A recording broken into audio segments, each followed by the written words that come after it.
You know, for over 400 years, one play has pretty much defined the very idea of tragedy. It's a ghost story, it's a detective story, and it's a bloody tale of revenge that has absolutely captivated the world. So, what is it about a 400-year-old story about a Danish prince that feels so immediate, so modern? Today, we're going to dive into the masterpiece that is William Shakespeare's Hamlet. All right, so picture this. We're on the freezing, windswept battlements of Elsinore Castle in Denmark. And let me tell you, the guards are absolutely terrified. Because for 2 nights in a row, they've seen an apparition. A ghost that looks exactly like their recently deceased King Hamlet, wearing the exact same armor he wore in his most famous battles. And this is where one of the guards, Marcellus, drops that super famous line, and man, it just perfectly nails the feeling. There's this deep, festering sickness in the kingdom, a kind of political and moral rot that's hanging over everything like a thick fog. And the ghost? Well, he's just the first sign that something is seriously wrong. And you gotta understand, this rot, it isn't just political. No, this is deeply personal. Things really kick into gear when the young Prince Hamlet, who's still deep in mourning for his father, decides he's gonna confront this ghost himself. And the story that ghost tells him, well, it's gonna set him down a dark and all-consuming path. Okay, so here's the deal. Hamlet's dad, the old King Hamlet, a total legend, by the way, is dead. But it feels like before anyone's even had a chance to properly grieve, Hamlet's uncle, Claudius, has not only grabbed the throne, but has also married Hamlet's own mother, Queen Gertrude. The whole thing happened so fast, it's more than a little suspicious, right? So when Hamlet finally comes face to face with this ghost, it tells him a story that completely flips the script. See, the official story was, oh, he got bit by a snake in the garden. But the ghost lays out the chilling, horrible truth. He was murdered in his sleep. Poison was poured into his ear by the very man who now wears his crown and sleeps with his wife, his own brother, Claudius. So you can imagine this changes everything. All that grief Hamlet was feeling, it just morphs into this burning, fiery need for justice. He suddenly has this terrible secret mission, and it's about to become his one and only obsession. This is the ghost's direct order to him. This line right here is basically the engine that drives the entire play forward. Hamlet is now bound by duty, by love, to avenge his father. But think about it. How on earth is a prince supposed to prove that a sitting king is a murderer? Hamlet's answer is to stage a performance, a really dangerous one. He decides he's going to put on what he calls an antic disposition. Basically, he's going to pretend to be completely, utterly insane. The logic here is that if the court just writes him off as a lunatic, he can basically float around them like a ghost himself, watching the king, searching for proof without anyone ever guessing his real mission. And you know what? His act is really convincing. Pretty much everyone, even the woman he loves, Ophelia, they all buy it. They think he's lost his mind. But the king's top advisor, this guy Polonius, he notices something's a little off. He feels like behind all the crazy talk and bizarre behavior, there's some kind of logic, a method to the madness. But carrying this weight, this mission, it really starts to take a toll on him. And this brings us to probably the most famous moment in all of literature, where Hamlet's fake madness starts to feel an awful lot like real despair. He's so completely overwhelmed by it all that he asked himself the ultimate question. Is it better to exist and suffer or not exist at all? Now, this isn't just a simple question about suicide. It's way deeper. It's this profound philosophical wrestling match he's having with himself. He's weighing the pain of living against the absolute terror of what might come after death. And in the end, it's that fear of the unknown, that undiscovered country, as he calls it, that just paralyzes him.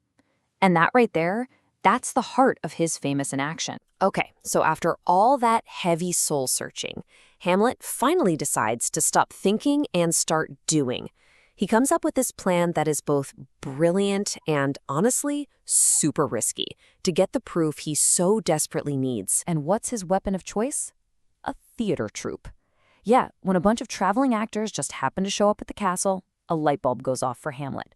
He realizes, hey, I can't just point a finger at the king, but maybe art, maybe a play can lure the truth out into the open. He calls the whole scheme the mousetrap, and the genius of it is just how simple it is. He gets the actors to put on a play for the entire court. But here's the twist. Hamlet has written a new scene himself, a scene that reenacts the murder just like the ghost told him. The stage is basically his little experiment, and Claudius's reaction? That's the only data he needs. And oh boy, does it work. The second the actor on stage mimics the murder, pouring poison into the ear of the player king, Claudius just loses it. He leaps to his feet, starts screaming for light, and storms out of the hall. Bam. In that one moment, his guilt is on full display for Hamlet to see. The mousetrap just snaps shut. But this huge win for Hamlet is also what sends the whole story spiraling into tragedy. So right after the play, Hamlet goes to confront his mother, Gertrude. He hears a noise behind a tapestry, and thinking it's Claudius spying on them, he just whips out his sword and stabs right through it. But it's not the king. It's that nosy advisor, Polonius. And that mistake, that is the absolute point of no return. Killing Polonius, even by accident, is like knocking over the first domino. It sets off this horrific chain reaction of death and disaster that's going to take down the entire Danish court. And the fallout is just immediate and catastrophic. First, the murder sends Polonius's daughter, Ophelia, into this heartbreaking spiral of madness, and she ends up drowning. That, in turn, brings her brother Laertes storming back from France, breathing fire and wanting revenge for his father and his sister. And of course, Claudius, who is a master manipulator, sees his chance. He points all of Laertes' rage right at Hamlet. Okay, the final scene, it's just a masterclass in complete and total devastation.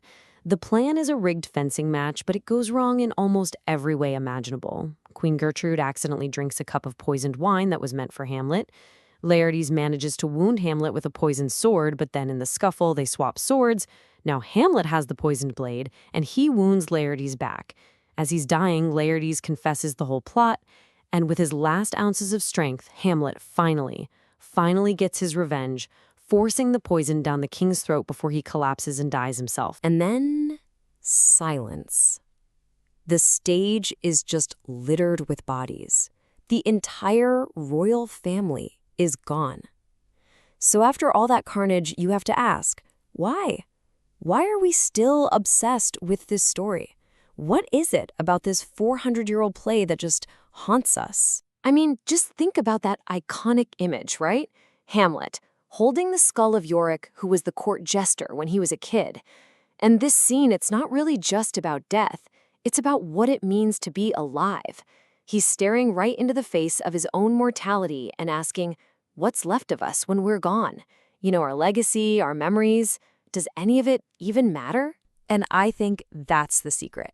That's why this play has lasted for so long. It doesn't hand us easy answers. Instead, it hits us with these huge, inescapable questions. Is revenge ever really right? What's the difference between how things seem and how they really are? Where's the line between sanity and madness? See? These are our questions, not just some Danish princes from 400 years ago. So in the end, after all the ghosts and plots and death, we're just left with him, Hamlet. So who is he? A noble hero? A cold-blooded killer? A brilliant mind just trapped by his own thoughts? There's no easy answer. There's no one label that fits. And that mystery, that incredible, haunting complexity, that's why, even after 4 centuries, we're all still trying to figure out who Hamlet really is.